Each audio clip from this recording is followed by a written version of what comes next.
Hello, how are you all my students? Fine. Okay, તો ઇંગ્લિશના પીરિયડમાં આપણે આજે સિમ્પલ પાસ્ટ ટેન્સમાં આગળ કન્ટિન્યુ કરીશું. એ પહેલાં થોડુંક નવું શીખી જઈએ, બરાબર? થોડું રિવિઝન કરી લઈએ એટલે તમને યાદ આવી જશે. ઓકે, તો લેટ સ્ટાર્ટ. યસ, આપણે આગળ શું શીખ્યા? કોણ કહેશે? Yes, very good.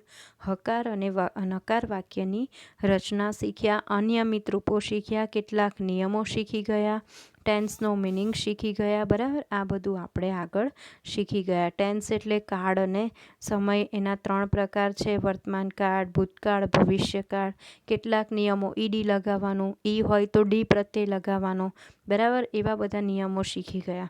અનિયમિત રૂપો પણ શીખ્યા, રાઇટનું રોટ, સ્પીકનું સ્પોક, બાયનું બોટ, બરાબર? એ બધા અનિયમિત રૂપો પણ આપણે શીખી ગયા. હવે હકાર વાક્ય રચના જોઈ. હકાર વાક્ય રચનામાં આપણે શું જોયું? તો એની રચના કેવી રીતે બનશે? કર્તા વત્તા ભૂતકાળનું રૂપ, કર્મ અને અન્ય શબ્દો. આઈ રોટ એ લેટર, એ એક્ઝામ્પલ દ્વારા આપણે શીખી ગયા. રોટ એમાં ભૂતકાળનું રૂપ છે, બરાબર? નકાર વાક્ય રચના પણ જોઈ. નકાર વાક્ય રચનામાં શું છે? તો સાદા ભૂતકાળવાળા વાક્યોને જ્યારે નકારમાં ફેરવવા હોય તો ક્રિયાપદ પહેલાં આપણે શેનો ઉપયોગ કરીએ છીએ? Did not.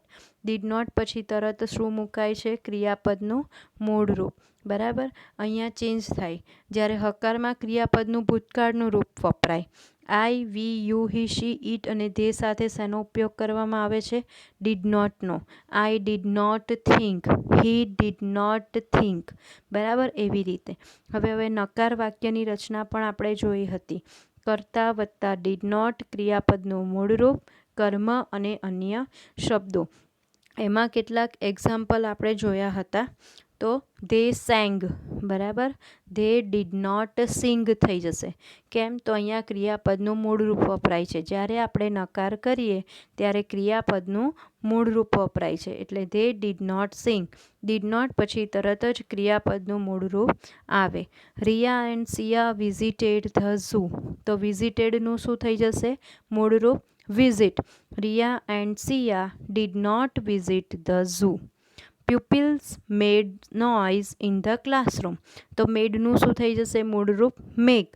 Pupils did not make noise in the classroom. પછી આપણે હકાર વાક્યને નકારમાં ફેરવ્યા હતા અને નકારને હકારમાં પણ ફેરવ્યા હતા, બરાબર? હી લોસ્ટ હિઝ જોબ, એ હકાર વાક્ય છે, તો નકારમાં ફેરવતા કેવું થશે? He did not lose his job. લોસ્ટનું શું થઈ જશે? Lose. I found my bag, તો શું થશે એનું નકાર? I didn't find my bag. Didn't, did નોટનું ટૂંકું રૂપ છે, બરાબર? તમે ડીડ નોટ પણ લખી શકો અને ડીડન્ટ પણ લખી શકો છો. ફાઉન્ડનું મૂળ રૂપ શું થઈ જશે? ફાઇન્ડ. અને માય બેગ અન્ય શબ્દો એવા જ, બરાબર? પછી નકાર વાક્યને હકારમાં ફેરવતા પણ જોયું. They did not climb the hill. અહીંયા નકાર આપેલું છે એને હકારમાં ફેરવવું છે, તો પહેલાં આપણે એની રચના યાદ કરીશું. શું આવશે પહેલાં? યસ, કર્તા પછી ભૂતકાળનું રૂપ, કર્મ અને અન્ય શબ્દો. They climbed the hill. ક્લાઇમ્બને શું થઈ જશે? ઈડી. કેમ? આપણે ભૂતકાળનું રૂપ મૂકવાનું છે, હકાર બનાવવાનું છે, બરાબર? She did not cook very well. તો એને હકાર કેવી રીતે બનાવશું? She cooked very well. કૂકને શું થઈ જશે? ઈડી લાગી જશે. સી કુકડ વેરી વેલ, બરાબર? તો આ રીતે આપણે હકાર અને નકારની વાક્ય રચના પણ જોઈ હતી. હવે આગળ આપણે કંઈક આજે નવું શીખવાનું છે, તો એમાં જોઈએ. Yesterday, the day before yesterday, ago, last week, last year, years back, બરાબર? આ બધા જે શબ્દો છે એ સાદા ભૂતકાળમાં સમયદર્શક શબ્દ તરીકે વપરાય છે. હવે તમારે ઓળખવું હોય કે સાદો ભૂતકાળ કયો છે, તો જ્યારે આ બધા શબ્દો આવે, આ બધા શબ્દોનો ઉલ્લેખ થયો હોય ત્યારે સમજી લેવાનું કે એ કયો કાળ છે? સાદો ભૂતકાળ, બરાબર? યસ્ટરડે એટલે ગઈકાલે. લાસ્ટ નાઇટ એટલે ગઈ રાત્રે. લાસ્ટ વીક ગયા અઠવાડિયે. ધ ડે બિફોર યસ્ટરડે એટલે પરમ દિવસે. એગો ઘણા સમય પહેલાં. એગો એ શબ્દ સ્ટોરીઝમાં આવતો હોય, બરાબર. ઘણા વર્ષો પહેલાંની વાત કરતા હોઈએ ત્યારે એગો શબ્દનો યુઝ થાય છે. યર્સ બેક, વર્ષો પહેલાં. વન્સ અપોન એ ટાઈમ એટલે ઘણા સમય પહેલાં કે એક સમયની વાત છે, એવું જ્યારે આપણે વાપરીએ ત્યારે વન્સ અપોન એ ટાઈમ એનો યુઝ થાય છે. તો એની માટેના કેટલાક એક્ઝામ્પલ જોઈએ. I completed my work last Sunday. Last Sunday એટલે ગયા રવિવારે, બરાબર. મેં મારું કામ ગયા રવિવારે પૂર્ણ કર્યું. આ હકાર વાક્ય રચના છે સાદા ભૂતકાળની. કેવી રીતે ખબર પડી તમને સાદો ભૂતકાળ છે? લાસ્ટ સન્ડે એવો શબ્દ આવ્યો, લાસ્ટ સન્ડે, બરાબર, એટલે ખબર પડી. અને હકાર વાક્ય છે એવી કેવી રીતે ખબર પડી? તો ભૂતકાળનું રૂપ છે કમ્પ્લીટેડ. હવે આપણે આને નેગેટિવ બનાવવું છે તો શું કરીશું? I did not complete my work last Sunday, એવી રીતે બનશે, બરાબર. બીજું જોઈએ. They came to the farm house last week. ગયા અઠવાડિયે તેઓ ફાર્મ હાઉસમાં આવ્યા હતા. કેમ હકાર વાક્ય છે, બરાબર. લાસ્ટ વીક એટલે ગયા અઠવાડિયાની વાત કરી છે. તો આને નકાર બનાવીશું કેવી રીતે? ધે ડીડ નોટ, કેમનું શું થઈ જશે મૂળરૂપ? Come to the farm house last week. We all played cards last night. ગઈ રાત્રે, બરાબર. લાસ્ટ નાઇટ એટલે ગઈ રાત્રે અમે બધા પત્તા રમતા હતા. પ્લેડ એટલે હકાર વાક્ય છે. અને કેવી રીતે ખબર પડી કે સાદો ભૂતકાળ છે? તો આમાં લાસ્ટ નાઇટનો યુઝ કર્યો છે, બરાબર. હવે નકાર બનાવવું છે તો we did not play cards last night. પ્લેડનું શું થઈ જશે?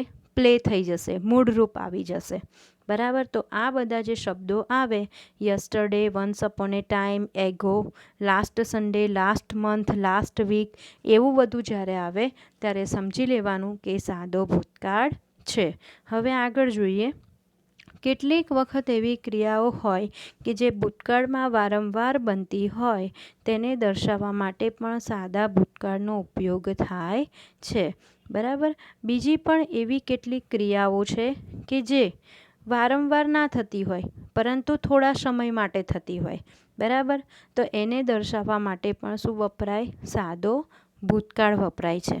તો એના એક્ઝામ્પલ જોઈએ. We played a lot while we were on holidays, કે જ્યારે અમે રજાઓમાં હતા ત્યારે અમે ઘણું જ રમ્યા, બરાબર. તો જ્યારે રજાઓ હતી, રજાઓ પૂરતું જ અમે ઘણું રમ્યા, તો એ શું છે? થોડા સમયની વાત કરવામાં આવી છે. બીજું જોઈએ. I travel to school by bus every day when I was young. જ્યારે હું નાની હતી ત્યારે એવરી ડે એટલે દરરોજ સ્કૂલમાં બસમાં જતી હતી. તો એ વારંવાર બનતી ઘટનાનો ઉલ્લેખ થયો છે કે જ્યારે હું નાની હતી ત્યારે દરરોજ સ્કૂલમાં શેના દ્વારા જતી હતી? બસ દ્વારા જતી હતી. તો આમાં કેટલીક ક્રિયાઓ એવી છે કે જે વારંવાર થાય છે, તો કેટલીક ક્રિયાઓ એવી છે કે જે થોડા સમય માટે થાય છે. તો એને દર્શાવવા આપણે શેનો ઉપયોગ કરીએ છીએ? સાદા ભૂતકાળનો ઉપયોગ કરીએ છીએ, બરાબર. હવે જોઈએ સાદા ભૂતકાળના હકાર અને કેટલાક નકાર વાક્યો. પહેલું છે આઈ લાઇક્ડ ઇંગ્લિશ નોવેલ્સ, બરાબર. તો એને નકારમાં બનાવીએ. આઈ ડીડ નોટ લાઇકડનું શું થઈ જશે? Like English novels. બીજું છે ધે ડીડ નોટ ડાન્સ વેલ. આ નકાર વાક્ય છે. કેમ? તો ડીડ નોટ આપેલું છે અને ક્રિયાપદનું મૂળ રૂપ છે. હવે આને તમારે હકાર બનાવવું છે તો ધે ડાન્સ્ડ વેલ. ડાન્સને શું લાગશે? ઈડી.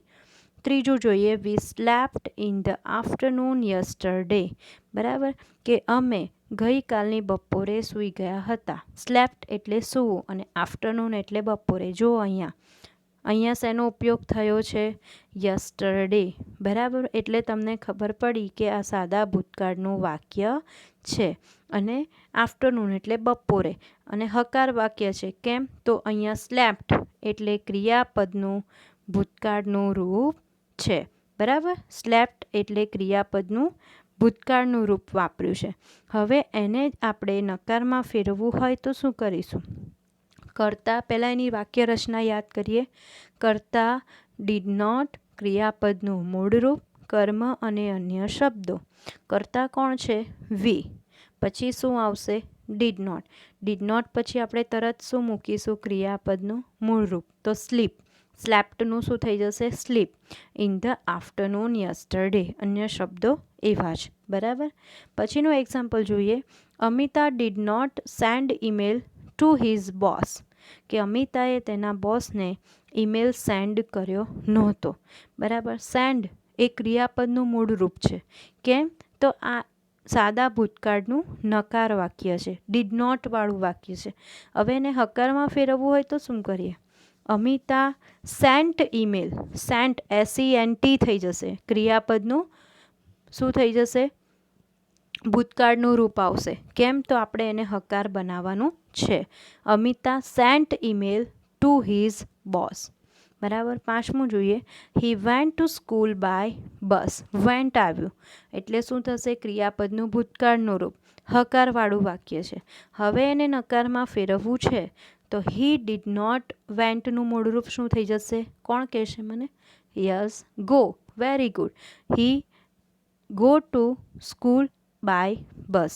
બરાબર. સોરી, અહીંયા આપણે ડીડ નોટ મૂકવું પડશે. કેમ? નકાર વાક્ય છે. He did not go to school by bus. એવી રીતે બનશે. બરાબર. પછી છે the girls did not danced well. The girl did not dance well.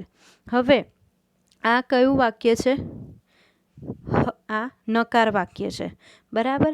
હવે એને આપણે હકાર વાક્યમાં ફેરવવું છે તો શું કરીશું? ડીડ નોટ રિમૂવ કરીશું અને ક્રિયાપદનું ભૂતકાળનું રૂપ મૂકીશું. ધ ગર્લ્સ ડાન્સ્ડ વેલ એવું આવશે. બરાબર. તો એ જ રીતે આપણે બીજા જે સેન્ટેન્સીસ છે એક્ટિવિટીમાં તમે જોઈ શકો છો. બરાબર. તો અહીંયા આપણે સાદા ભૂતકાળના હકાર અને નકાર વાક્યોમાં ફેરવતા શીખ્યા. હવે ફરીથી હું એકવાર રિવાઇઝ કરાવી લઉં કે yesterday, the day before yesterday, ago, last night, years back, last week, આ બધા જે શબ્દો છે એ સાદા ભૂતકાળના સમયદર્શક શબ્દો છે. બરાબર છે. એના મિનિંગ્સ તમને આવડવા જોઈએ કે યસ્ટરડે એટલે શું થાય? તો ગઈકાલે. લાસ્ટ નાઇટ એટલે ગઈ રાત્રે. લાસ્ટ સન્ડે એટલે ગયા રવિવારે. એગો એટલે ઘણા સમય પહેલાં. વન્સ અપોન ટાઈમ એટલે ઘણા સમય પૂર્વે. બરાબર છે. કેટલીક ક્રિયાઓ એવી છે કે જે વારંવાર બનતી હોય અને કેટલીક ક્રિયાઓ થોડા સમય માટે બનતી હોય તો શું થાય? સાદા ભૂતકાળનો ઉપયોગ થાય છે. Yesterday, once upon time, last night એવા બધા જ્યારે શબ્દો આવે ત્યારે તમારે સમજી લેવાનું કે કયો કાળ છે? સાદો ભૂતકાળ. એની નકાર વાક્ય રચનામાં આપણે શું મૂકીએ છીએ? કોણ કહેશે? Yes, did not. Very good. તો ડીડ નોટનું ટૂંકું રૂપ શું થાય છે? ડીડન્ટ. બરાબર. ડીડ નોટની જગ્યાએ તમે ડીડન્ટ પણ મૂકી શકો છો.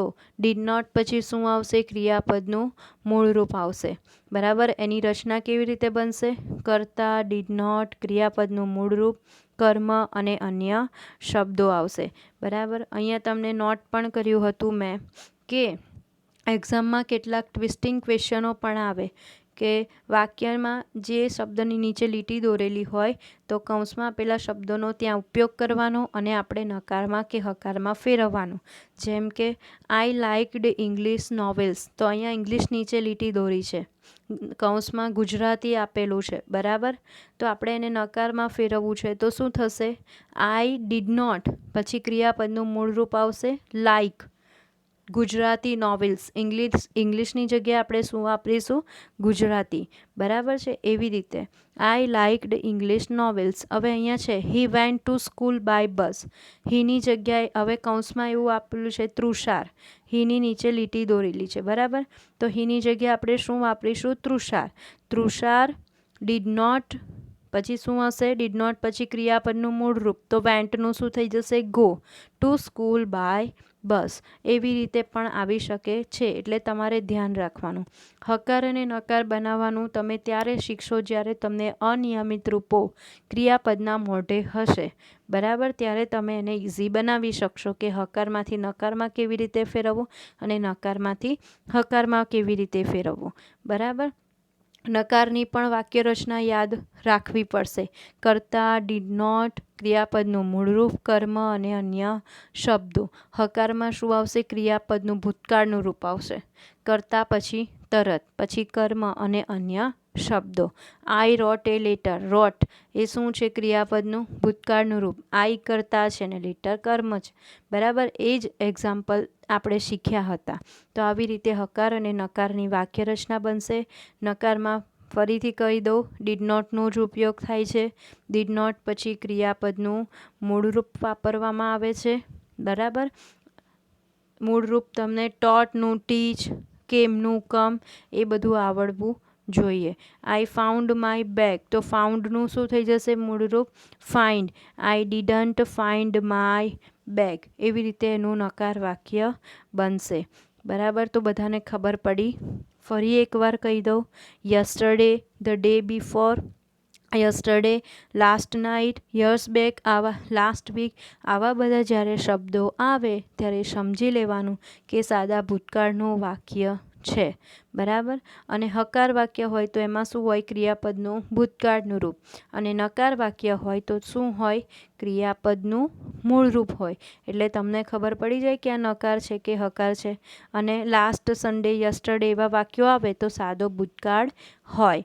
બરાબર, કેટલીક ક્રિયા એવી છે જે વારંવાર બનતી હોય. બરાબર, અને ભૂતકાળમાં, અને કેટલીક ક્રિયા એવી છે જે થોડા સમય માટે બનતી હોય. તો એમાં પણ શું વપરાય છે? સાદો ભૂતકાળ. I stayed in Nagpur for 3 years. 3 yearsની વાત કરી છે, 3 જ વર્ષની વાત કરી છે કે હું નાગપુર 3 વર્ષ માટે રોકાયો હતો. સ્ટેડ એટલે રોકાવું, રોકાયો. બરાબર છે, તો આમાં થોડા સમયની વાત કરી છે તો એમાં પણ સાદા ભૂતકાળનો ઉપયોગ થાય છે. હવે આને આપણે નકારમાં ફેરવીશું તો એમાં શું થશે? I did not stay.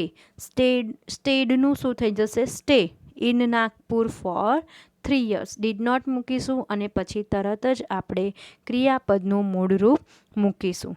તો અહીંયા વિદ્યાર્થી મિત્રો તમને સમજ પડી? હકાર અને નકાર કન્ફ્યુઝ થતા નહીં. ખાલી રચના અને ક્રિયાપદના રૂપો યાદ રાખજો એટલે તમને એ ટ્રાન્સલેટ એકબીજા હકારમાંથી નકાર અને નકારમાંથી હકારમાં ફેરવતા આવડી જશે. અને ઘરે પણ તમે થોડી પ્રેક્ટિસ કરજો. બરાબર, mister Shah taught us English, આવું છે વાક્ય. ટોટ જે છે એ શું છે? ક્રિયાપદનું ભૂતકાળનું રૂપ. તમને ખબર પડી કે હકાર વાક્ય છે સાદા ભૂતકાળનું. હવે એને નકારમાં ફેરવવું હોય તો આપણે પહેલાં વાક્ય રચના યાદ કરીએ. કર્તા, ડીડ નોટ, મૂળરૂપ ક્રિયાપદનું, કર્મ અને અન્ય શબ્દો. તો શું થશે? Mister Shah did not teach us English, એવું થશે. ટોટનું શું થઈ જશે? મૂળરૂપ ટીચ થઈ જશે. બરાબર, ખબર પડી ને? ઓકે, તો હું અહીંયા આટલું જ રાખું છું. હવે આગળનું જે આપણે નવું શીખવાનું છે એ આગળના પીરિયડમાં જોઈશું. તો વિદ્યાર્થી મિત્રો, thank you, take care and